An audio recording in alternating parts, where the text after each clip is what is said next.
Shabbos Daf Nun Daled, continuing with the list of things that an animal is permitted to go out into Sarabim and what it's not permitted. One of the things is kivulois, meaning that you wrap the tail of the sheep downwards to prevent the male from mating. It comes from a lashon of not producing, not having peiros. When Shlomo HaMelech gave Hiram a gift of 20 cities, Hiram complained. He said these cities are kvulois, meaning they consist of wealthy people that are spoiled and don't contribute to society. Rav Bar Yitzchak says it's a lashon of salty dirt, chutman, that you put into wheat to preserve the wheat. In other words, it doesn't produce. It's soft that when you step into it, you sink up until your ankle and you can't plant in that.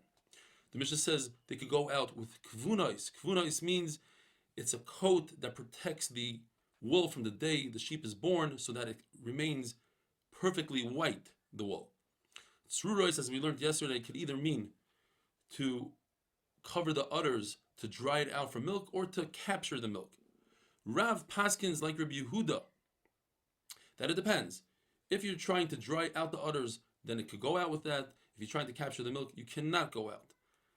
Shmuel says, like Rabbi Yossi, no matter what, it's usur. Some people say that Shmuel paskin like the Manda'amah that says that we have to make a gzeira. In fact, to dry out the udders is okay. But since people don't know how to differentiate between the two, therefore they were geyser on everything that it's usur. The difference is that if you're in a place that they never try to capture the milk, they only dry out the udders, then it would be mutter because nobody's going to make a mistake.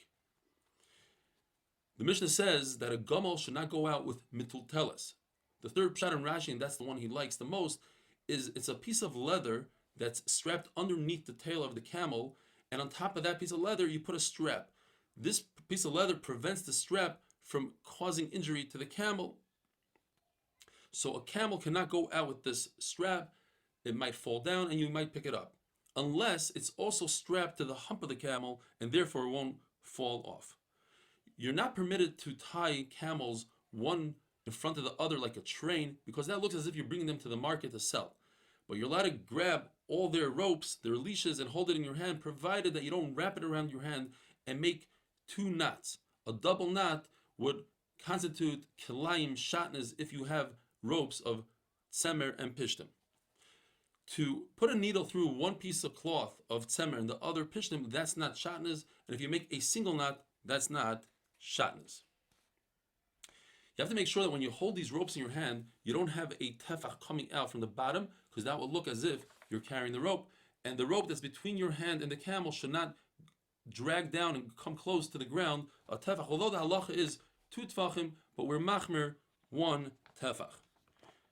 The halacha is that a human being can plow with an animal. Just 2 different species of animals that are not allowed to plow together or pull a wagon together. The Mishnah says you're not allowed to do something called ruggle. Ruggle, according to everybody, there's no machlokes in this, means you take 1 foot of a camel or an animal, you bend it upwards and tie it like that, and now the camel only has 3 legs. The question is, what does akud mean? There are 3 pshatim. Either it means that you tie the front and the back leg, like the akedas Yitzchak, or it means you tie the 2 front legs or the 2 back legs. The third shita means all 3 options. And Rav Yehuda said the middle option, that it means the front leg and the back leg. We learned in the Mishnah, it's also for a donkey to go out with a merdas, a saddle cloth, if it wasn't tied onto the donkey before Shabbos, because if it wasn't tied before Shabbos, as we explained, there's no proof that you're putting on the merdas to heat it up, that it needs that heat.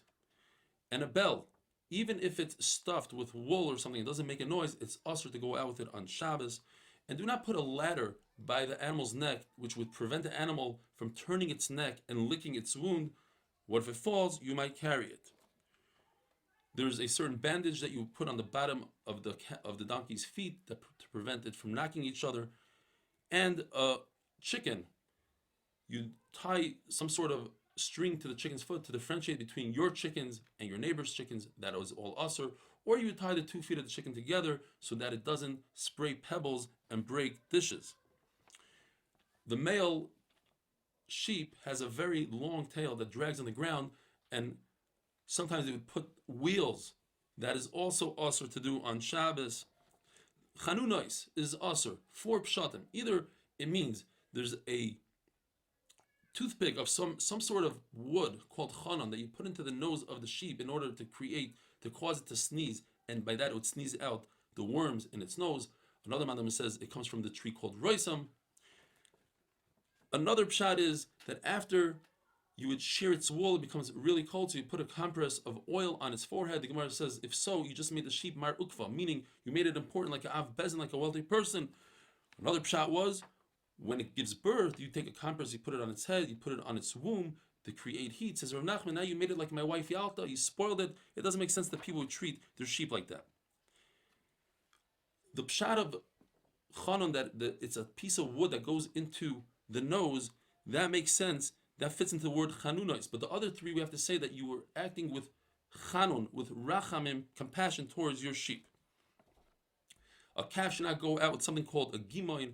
It's a small yoke. It's a training yoke to teach the young calf to bend its head down to be able to plow later on in its life. And do not put on the udder of a cow the skin of a hedgehog, which has sharp thorns, spikes, which prevent shrutzim, rats, from drinking from the cow. The Mishnah says the cow of Rabbi Elazar ben Azariah had a decorative piece that went from horn to horn. And Chachamim weren't happy with that. The Gemara explains it wasn't Rabbi Elazar ben Azariah's cow. In fact, Rabbi Elazar ben Azariah had so many cows that every year he would have 120 newborns, which from that he would give 12,000 to Meiser. So he didn't have one cow. The Mishnah says, the Gemara says, it's talking about the cow of his neighbor. And there's a chiyuv, you have to rebuke someone who does an avera. And since he failed to rebuke his next door lady neighbor, it's as if he himself was over on the avera. Because when you don't rebuke your friend, it's as if you yourself take on the avera. Have a wonderful day.